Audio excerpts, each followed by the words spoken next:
like, you know, like when you go to... These are our little gifts? These are the little chapbooks of the pieces that she's doing tonight, today, this afternoon. I hope you didn't need one for yourself. No, sir. This is fabulous, Janet. Nice. Saddle stitch. Okay. Do I get applause? Does anybody Oh, yes. see me? Anybody? Everybody give it up for Janet Kuypers.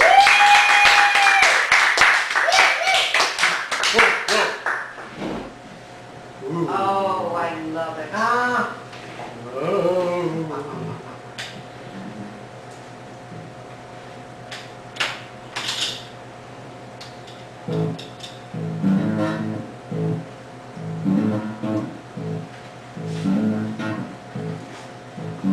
I have a secret.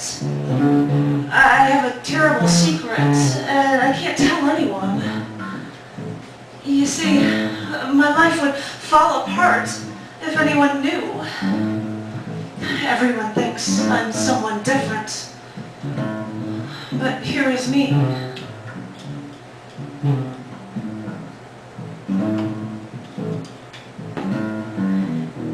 In the show, I have music from John Yatko live as well as pre-recorded in the show, and I also have a world free of a wig. I also have music from the Homeland of South Africa, Francois Leroux, and he just came through in his world tour to Chicago, and I have recordings of his performances from that. So I'm going to start with Francois. Thank you very much, John.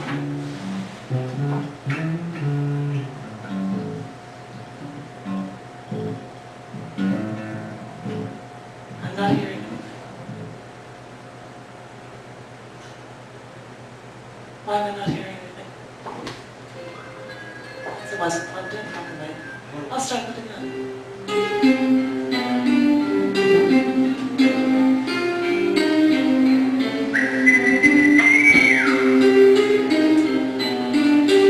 Wake up in the morning, clean yourself up, take the commute, figure out what you're supposed to be doing. You go through all the motions, you take your lunch break, you feel dreary, and then you try to keep up with the schedule. You wake at home, oh screw making dinner, there's got to be some leftovers in the fridge.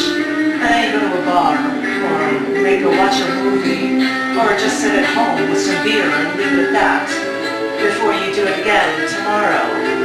And again, tomorrow, and again, tomorrow. That's what it always is, you know. I mean, we're all in this cycle. We're all on this racetrack.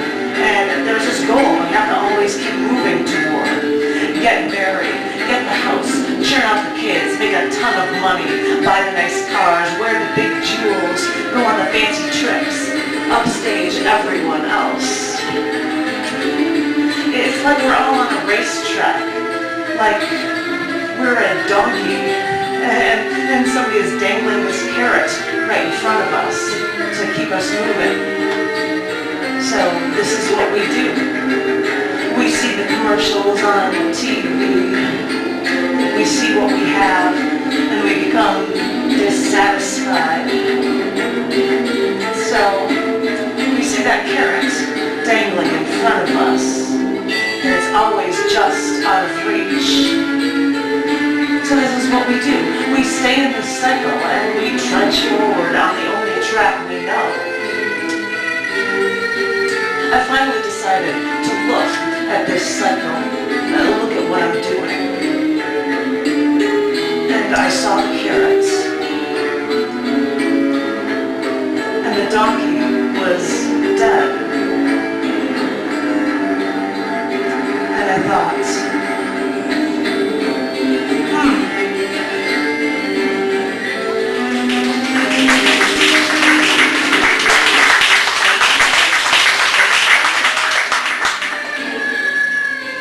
I hope the music's quietly, appropriately loud.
gin with another couple coming over, playing at our poker table, and I learned how to play. It's kind of like rummy. I don't even think I ever remember actually playing gin with my parents, but I knew how to play it, and I probably played with my sister. I don't really remember. Now all I do is teach my husband to play gin when we're sitting at home together and we want to spend some time doing something other than watching TV. But when we play and we don't get back into the store, instead of ginning all the time, we call left the gin all the time because, well, why not? It's just a game, isn't it? But anyway, I asked my dad after Mom died if he wanted to play gin because he played cards with people before when people hadn't died yet. But anyway, I asked Dad a few times if maybe he wanted to play gin, and he always says no. Yesterday even, he was playing a computer game, and I offered to play a game of gin with him, and still, he said no. But today, my second to last day visiting him, he was playing a computer game, and I thought, okay, I get into a rut, and they say I'm like him, so I should take some initiative. So I went and I got a deck of cards, and I sat down right next to him, and I just started shuffling. After a while, he stopped, he looked over, paused long enough to play his computer solitaire to see what I was doing. And I said, I got a deck of cards. Wanna play a game of gin? And he said, well, let me finish what I was doing. And okay. So I kept shuffling until he was finished, and then I dealt. And the thing was, I actually ginned in the first game, and when I got the card and got it from his discard, I was like, I'm sorry, but gin. And then we played again, and he actually called, but he beat me because I had absolutely nothing in my hand. And then we played a few more hands, and he said that he wanted to watch the game on TV. So we stopped playing after about 4 or 5 games.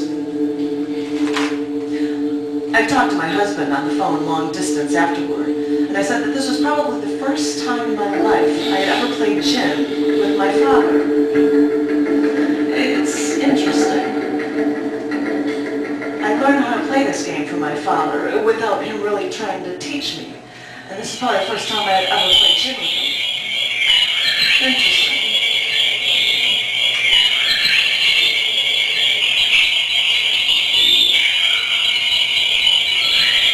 He wanted plants around. He wanted something living. And since my mom died, my home has become a jungle because I don't want anything to die.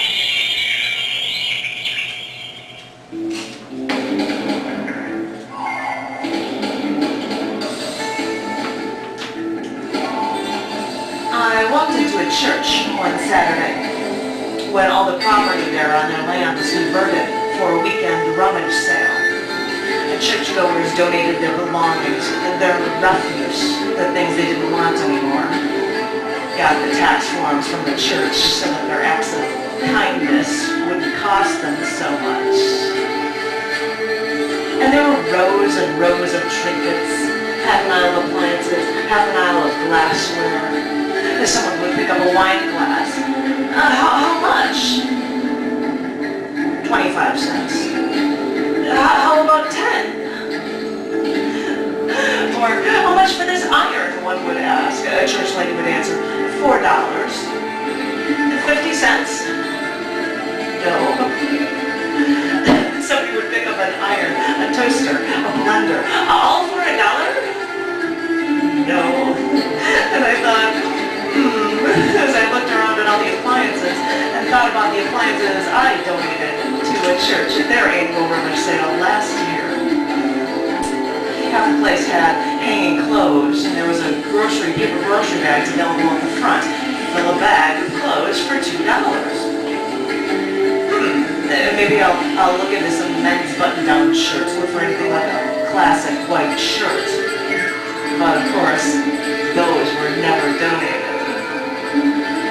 This was everyone's refuse. Rows of dresses, pairs of shoes, pairs of shorts, shirts, loneliness, belts, anger, jewelry, extra socks. And I thought, it's amazing how much refuse you can fit in a single church.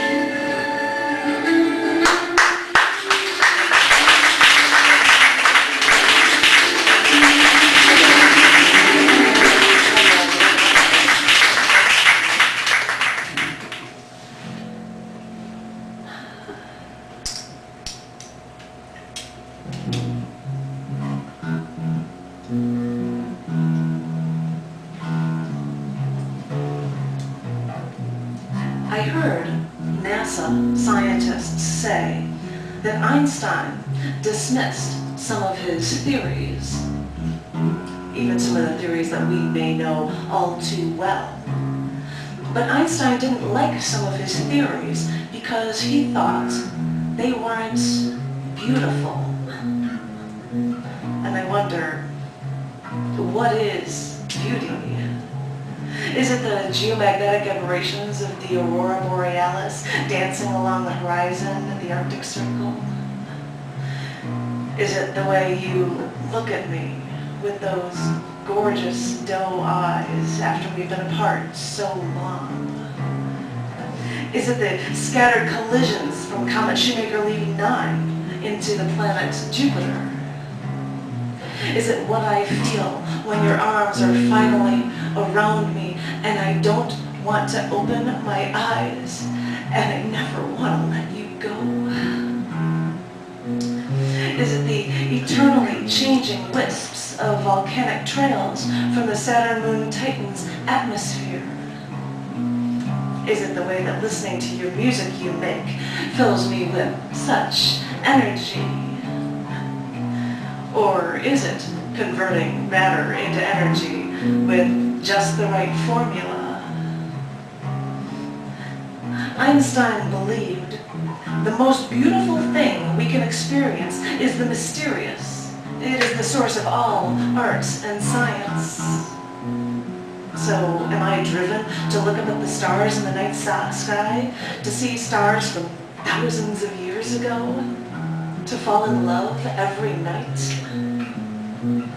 Einstein reminds us we are all ruled in what we do by impulses.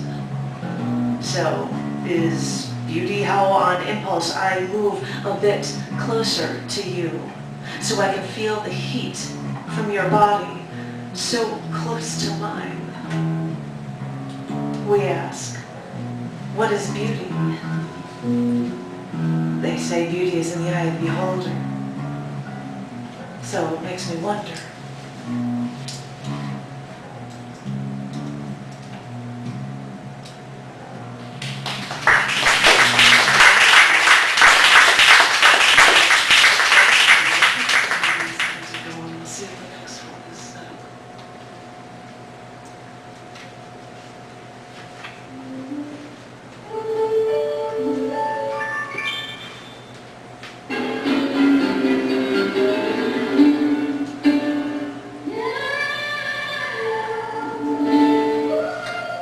I saw a woman in the projects by the apartments that you were looking at. I was driving toward the lake, stuck at the intersection in traffic, and she just walked right across the street in front of my car. She was wearing a black jacket falling off of one shoulder. She was wearing a black and white striped shirt. She was carrying a clear plastic cup in her hand, like the kind that you get in a bar. It was filled a quarter of the way with beer. And she walked across the street, holding that beer in her end of her straight left arm, and the sleeve of her jacket almost covered her hand.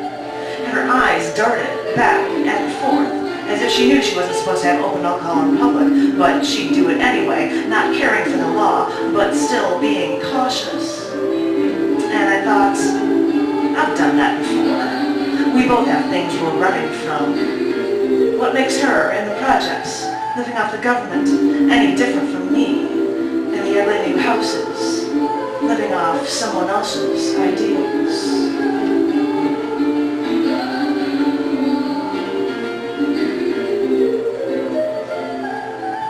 I'm looking at you and saying, I'm hoping that John will. Oh no, I'll have pre-recorded pieces from John for these, I think. Yes, you do. Yes, I do. I guess I'll have to let this go. These are, yeah, he doesn't have to sit here and play live all the time. He gets it all pre. Lucky you.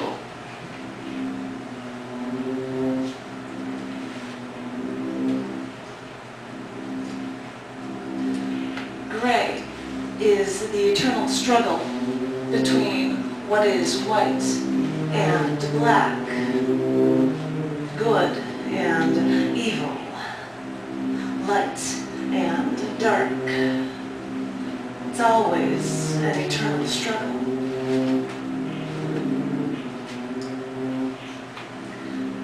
She had skin of silk, smooth and strong, beautiful to touch. With silk around you, you always get warm, feel warm. You can't escape it. I watched her skin, her silken exterior, and saw small, occasional rips, small, spare tears, with little dots of blood tracing the edges. I had to ask, and she told me, "Oh, that's from the barbed wire." And I suddenly, internally panicked. What did they do to her? How could they hurt her? Or was she trying to escape their potential torture? How could they destroy this silken beauty? How? Then I wondered where the barbed wire was. I wondered where the torture was. And then I wondered if the barbed wire was inside her, trying to tear her silk, trying to break its way free.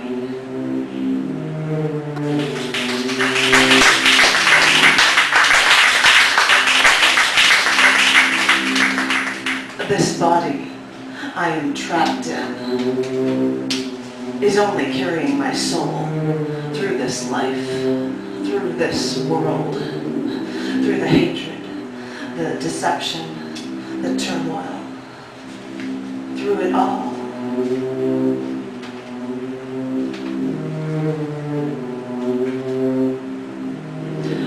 You've killed me, you know, and I can no longer respond. Come to me. I dare you.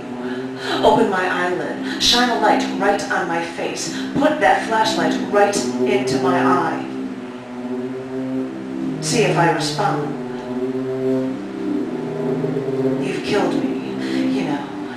They've placed me in a hospital bed. Everyone is crossing their fingers. This is what it all boils down to. This is what it all becomes. You know you've killed me, but still, you still are waiting for me to respond.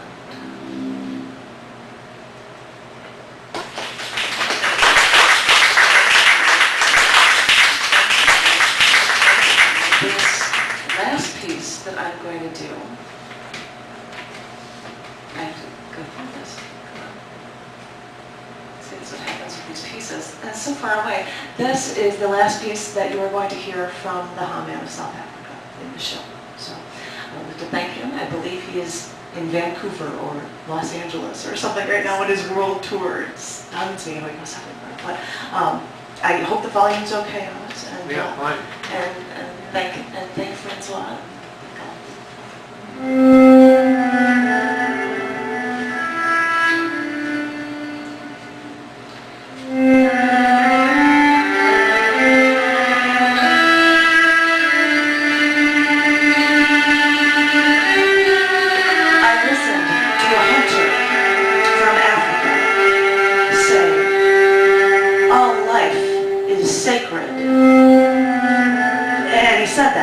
Separating a small, thin, non-venomous snake from around a large African hawk-like bird's neck.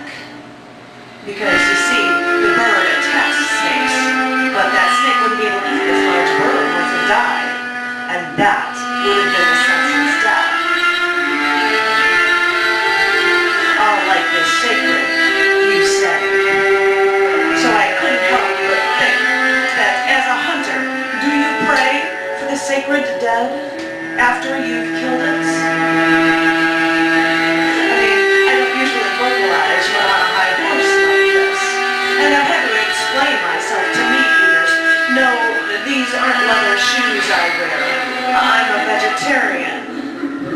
though I still have to feign a smile to commiserate with men eating slaughtered meat. Because you see, I look like a fool for having beliefs. People don't want to hear about a moral choice different from their own. I mean, we're Americans. If it's not human, or maybe a dog or a cat, eat it. It's that simple.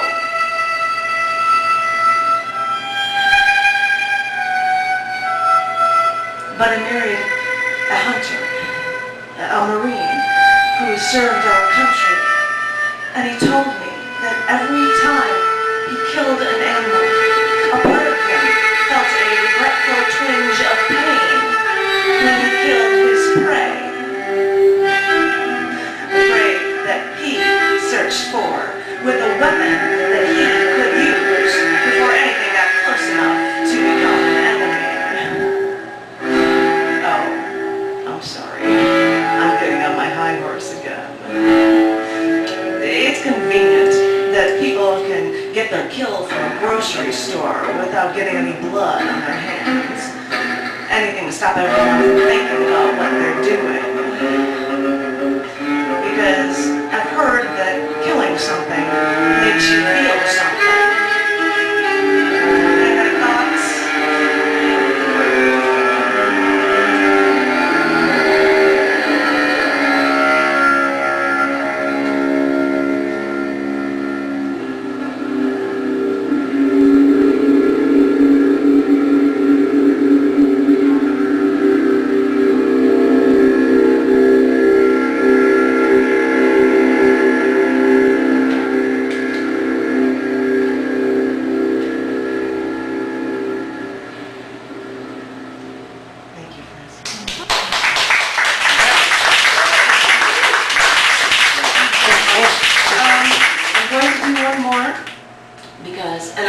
John's going to join me for anything for this or not.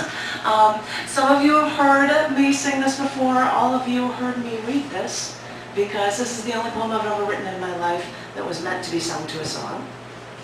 And I thought I'd actually just read it this at the beginning of the open mic.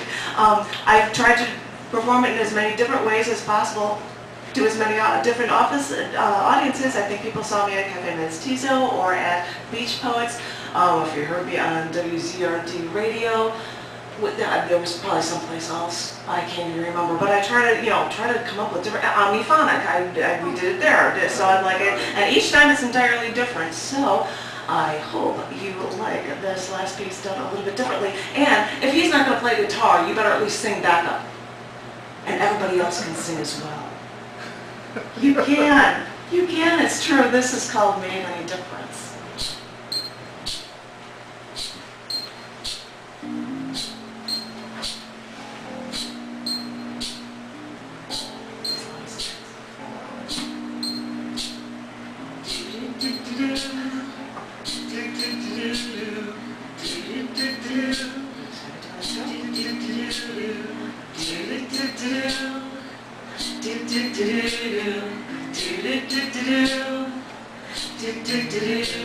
So I'm at the bar, my favorite hangout. I just overheard from people talking that another guy who's always here in the past few months has had a few strokes.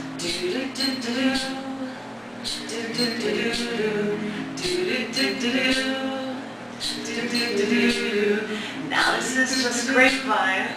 I just heard snippets, but I need to see him put in my 2 cents. He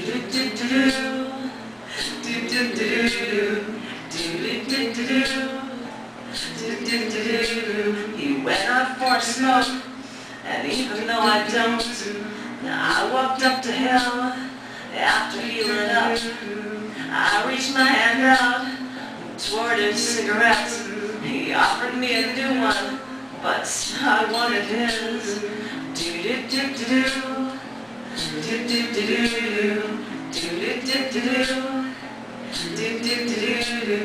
Then holding his smoke, I told him that I heard. I spoke of his wife, asked about his kids. And I don't really want to get on a high horse here, but we care for him. We want him happy. He said I was right and he'll take some time off. And then he saw his smoke and said that he should quit. Do-do-do-do. Do-do-do-do. Do-do-do-do. Do-do-do-do. And handed me a smoke and then walked away. Do-do-do-do. Do-do-do-do. Do-do-do-do.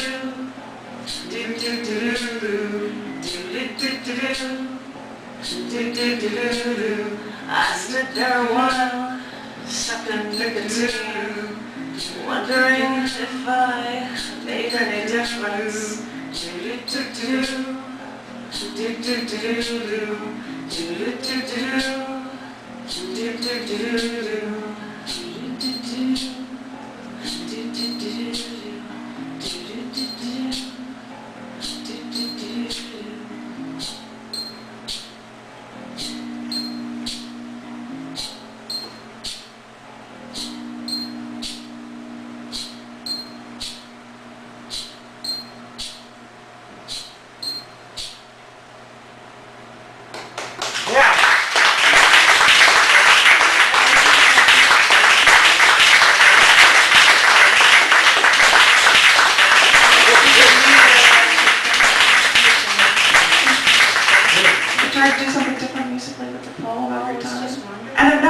Read that as a poem before, so I'm like, well, I'm coming at the open mic, I'm just going to read it, see how that goes. So, thank you very much.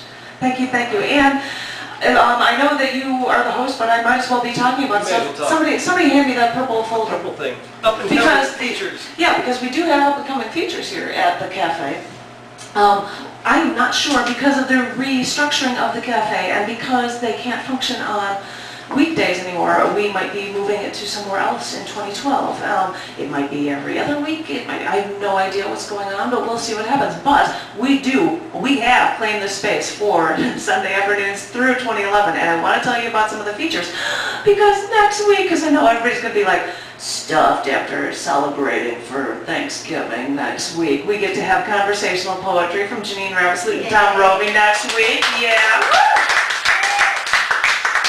November 29th, and then on December 6th, Charlotte Hart is our feature, and then on the 13th, we've got Elizabeth Jacobson, who's just newly moved in from New Mexico, which would really, really be cool.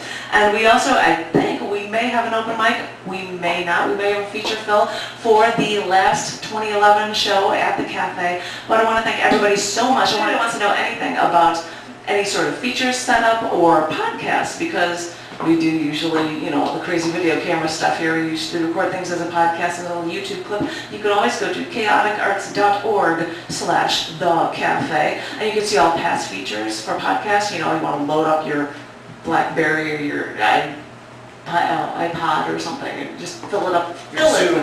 Your Zune, want to fill up your electronic media with as many poetry things as possible. We would love it. You can always get an archive there. And if you want to know about the future and what's going to be going on with the cafe, you can always check out that site as well, chaoticarts.org/thecafe. And once again, thank you all so very much. Pleasure. Thank you. Thank you. I know I see you guys